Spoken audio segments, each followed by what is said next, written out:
So there was recently a quote that one of the Jawans in the CISF or CRPF, I don't remember clearly, was mentally unstable as quoted by his family. Yes. I suggest that there must be for every recruit that gets into the security force of India must have an SSB like procedure.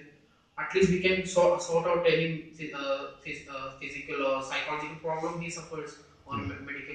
Usually those Jawans who go through the recruit or usually goes through only I feel that only two procedures. One is physical and one is mental.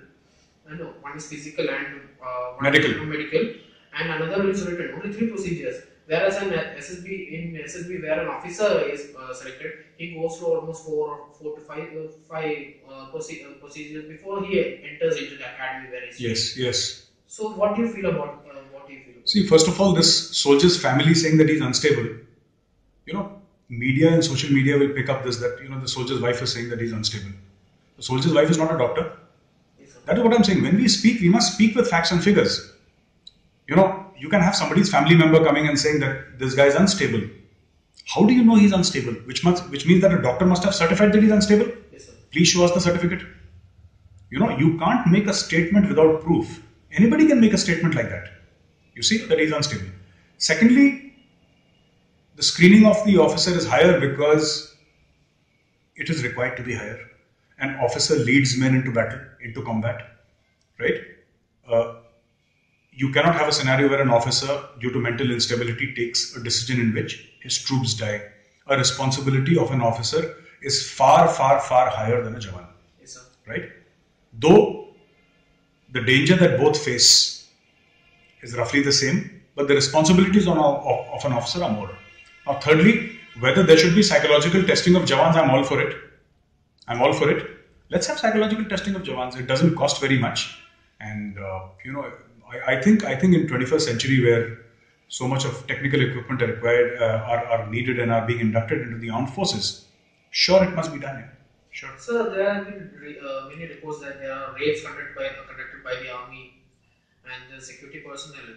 And recently, I have a friend in Kashmir who said that who are the CRPF Jawans who are posted in Kashmir are usually are people with very bad attitude towards the civilians in Kashmir. What do you feel about it? See, if you're talking about human rights violations in the Kashmir Valley, yes, there have been cases, but many people don't point out that so many of the violations have been punished very severely, whether by the army or by the CRPF. Why do these happen? When a child is born, his formative years are spent with his parents.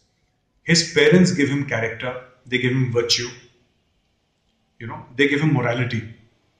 And when the child is, or when the young man is 18, 19, 20, 21 years of age, by the time the person's psychology has already been made, his thought process, the way he looks at women, the way he looks at the elderly is already there. So, to blame an institution for the way a person reacts in a typical stress situation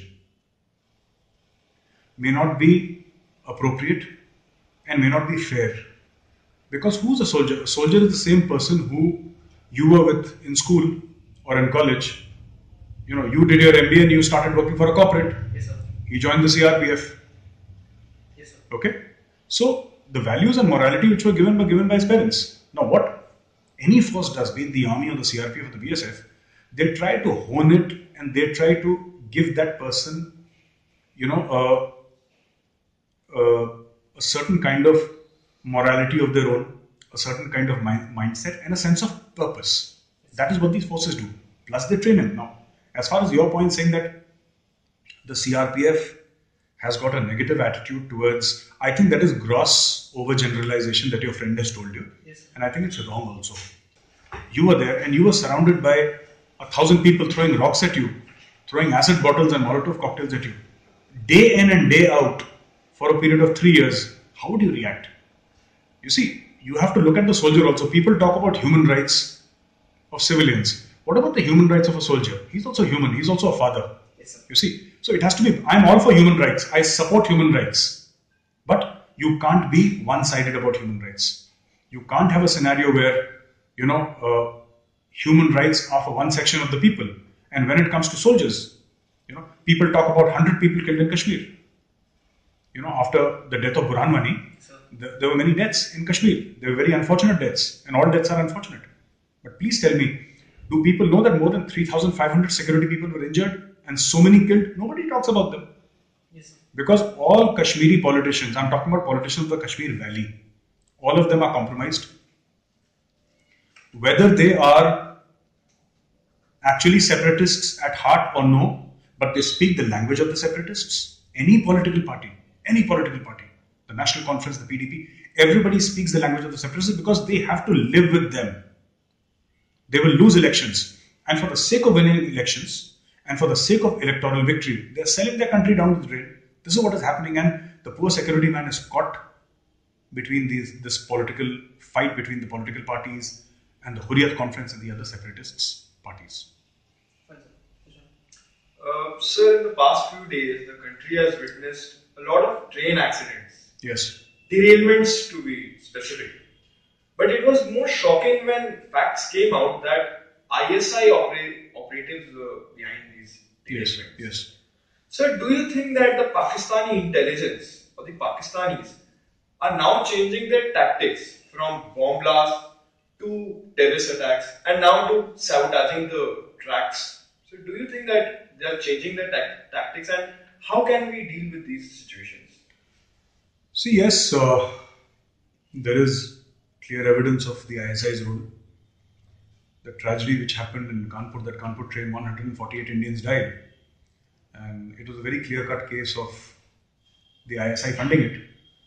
And Pakistan has been doing it because it is cheaper for Pakistan.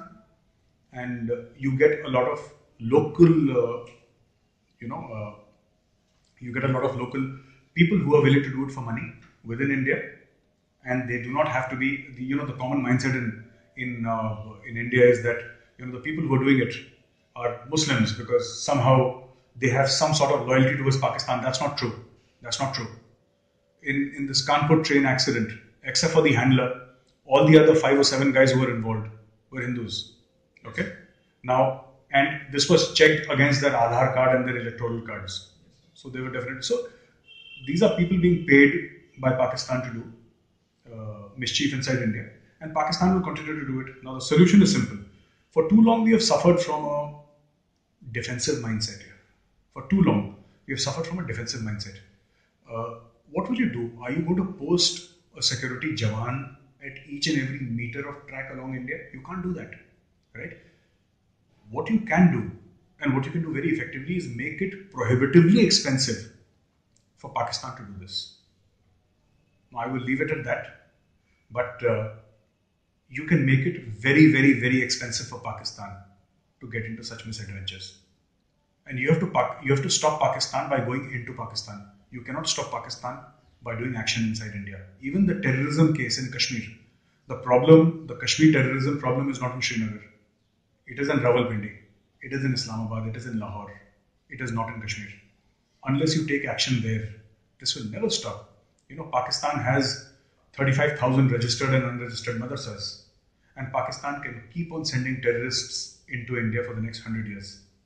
Unless you hammer the Pakistan army, unless you hammer Pakistan inside Pakistan, this will not stop. Yes, sir. So recently, due to the rising prices and debts, the Sri Lankans are now moving towards India. From Chinese, now they are taking the Indian side. So talks are on with the Indian government that the Sri Lankan government will lease out a port city to India. Obviously, this is for economic purposes. But does this port city have any strategic importance to India? Yes, you're replacing China. There was a port in Sri Lanka which China funded, and then Sri Lanka realized that Chinese were nothing but rich pickpockets. They're scamsters. They realized later because there is no end to Chinese greed. And today, who can fund it in this region? Either is China or India. So it's very good for us. We are replacing China and Sri Lanka. Sri Lanka is a very important partner with which we have had thousands of years of trade, thousands of years of commerce. There are cultural relationships with Sri Lanka. It's a friendly country, And I think it's great, even from a strategic point of view and from an economic point of view. It's fantastic. It's great news. So, sir, if Sri Lanka is a friendly country towards India, then why are they actually arresting all the fishermen who, by chance, they get into the sea? This happens. We also arrest. They also arrest. We should not look at how many fishermen they've arrested. We should look at how many fishermen they've freed also after arresting. So it's a process. You see, they will detain them for some time.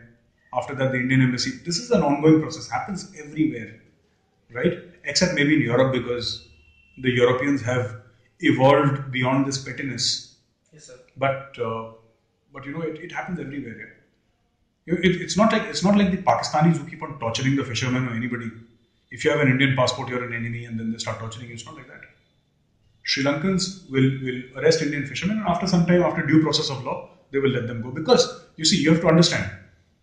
Somewhere we are also at fault. You're crossing over into somebody else's house, right? Uninvited. If you're crossing over into somebody's house, obviously he'll arrest you. That is what Sri Lanka is doing. We also do that here. Sri Lankan fishermen cross over into waters near Tamil Nadu, and we arrest them, and then we let them go after some time. So there have been some in a show in a TV. There was a section where it was videographed in the line of control. There are certain points where the soldiers get out of the Indian controlled LOC to the Pakistan side to check out that there are terrorist infiltrations of camps in there. They usually are there. I think a team consists of 6 jawans who usually patrol in that area outside the LOC fenced area. Yeah. So is the case of Chandu Chamanlal like that? He was just lost in that area and he just got caught in the Pakistani hands. I don't know if his case was like that. I'm not aware of the details of his case. But the fact is that he got lost and then he was captured by the Chinese. He was tortured, by the Pakistanis.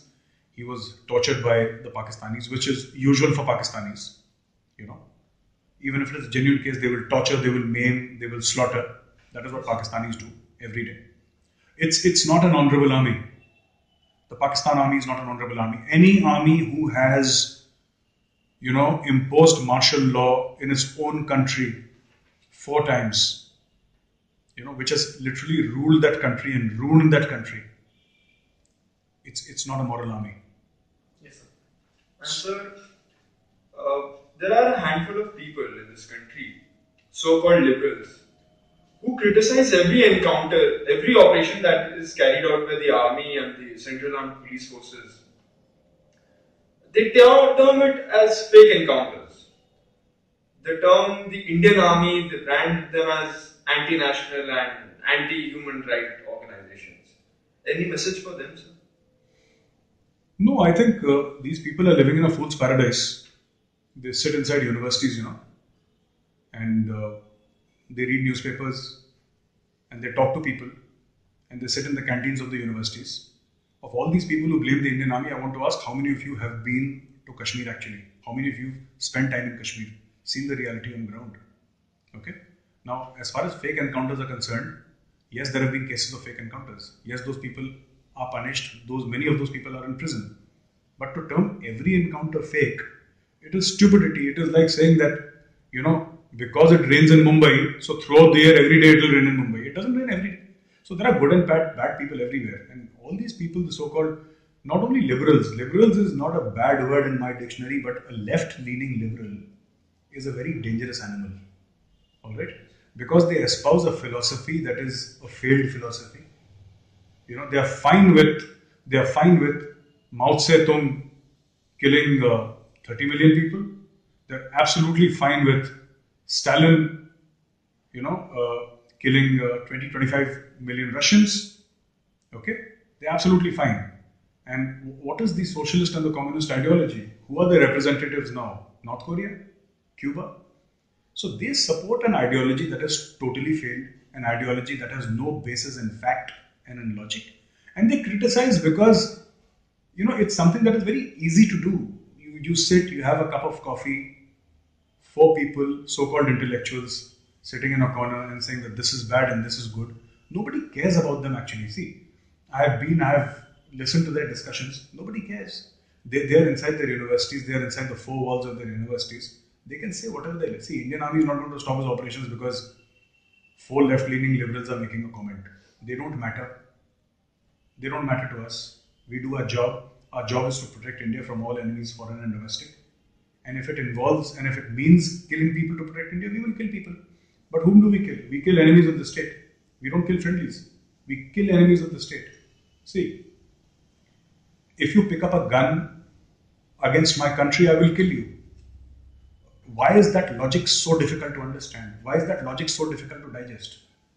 I am all for human rights, as I said.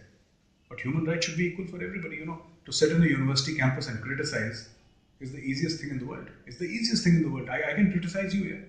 I can criticize you anytime. You can criticize me. But who are these people who are actually not going on ground? They're living off government subsidies in their universities, doing 10 years to do a PhD, which should take less than half the time. And they're just passing judgments from the safety of their Facebook accounts, from the safety of their Twitter handles. So these people mean absolutely nothing in the practical scheme of things.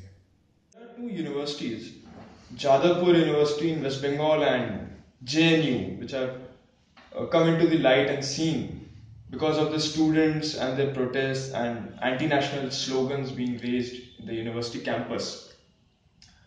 Without any fear and hesitation, I can say that these universities are the breeding grounds for modern Maoists and Naxalites. So do you think that the Naxalites are now changing their tactics and are now moving to urban areas from rural areas and now targeting the urban population of this country? No, first of all, I've been to JNU twice, and I don't think that these so-called left-leaning students who espouse that kind of philosophy and are blatantly and openly anti-national are in a majority. I don't think they are in a majority, but yes, there are serious problems inside JNU. All right. Now, if you were to ask me whether students of Jadavpur University, these left-leaning students, whether they are, part of the new Naxalite movement in urban areas, I don't think that's true because, most of these people, they do nothing outside the university. They live on subsidy. They have subsidized education, subsidized food, subsidized accommodation. And, to actually go and fight, it's different to sit inside a university cafe or the canteen and talk about revolution, and talk about, the Russian Revolution and the French Revolution and how one day the Communist Party will take over the world. It's all fine. It's a different thing to leave your family, pick up a weapon and go to the jungles of Chhattisgarh and fight the security forces. And most of these people are cowards. They will not endanger their own lives. They're very comfortable from behind their Facebook accounts, from behind their Twitter handles, to pass a comment, light a candle, have a march here and there within the university campus. Forget about going and fighting with Maoists. Forget about that. Tell them to take out a march inside the streets of Delhi, on the streets of Delhi, in front of the public. They will not do it because theirs is an ideology that is germinated and nurtured within the 4 walls of JNU, and it will die within the 4 walls of JNU because the people of this country don't accept such an ideology. Don't give them too much of importance. They are not important. If they believe so strongly, I believe in the ideology of India. I believe in the Indian Army. I joined the army. I served on the line of control. I carried an AK-47 in my hand. You see, that is what I did. Now, I am telling all these students who shout anti-national slogans and say things, in support of the Maoists and Bharat ke tukde honge. Bharat के टुकड़े कैसे होंगे? JNU में चीख चिल्ला के भारत के टुकड़े होंगे? भारत के टुकड़े करने हैं तो हथियार उठाओ, pick up a weapon and fight. Let us see how much guts you have. Let's see that. They don't have guts. They will only keep on taking out these candlelight marches inside JNU, and that is what they're going to do. इनके और बस का कुछ है नहीं. They have never done anything in their entire history. They have not done anything. There's one guy doing PhD on African studies or something like that for 10 years. He'll do for another 10 years. He'll keep on doing it. The state is subsidizing it. They'll keep on raising anti-national slogans. But people of this country should stop taking them seriously because they are not doing anything. They're only speaking and words have no value. What value do words have? They have no following. Nobody listens to them. Only it's an inbred sort of an environment there. None of these people are going to go to Chhattisgarh jungles and pick up a gun and fight the CRPF. They're not going to do that. Inside the JNU canteen, inside the lecture hall, under a tree, inside somebody's room, on the road, keep on having discussions, keep on writing charts, keep on putting up banners. That's all. There's nothing else to it. It's all a hot air balloon. Yeah. Thank you very much, sir. Thanks very much. Thank you. Thank you very much. Thanks.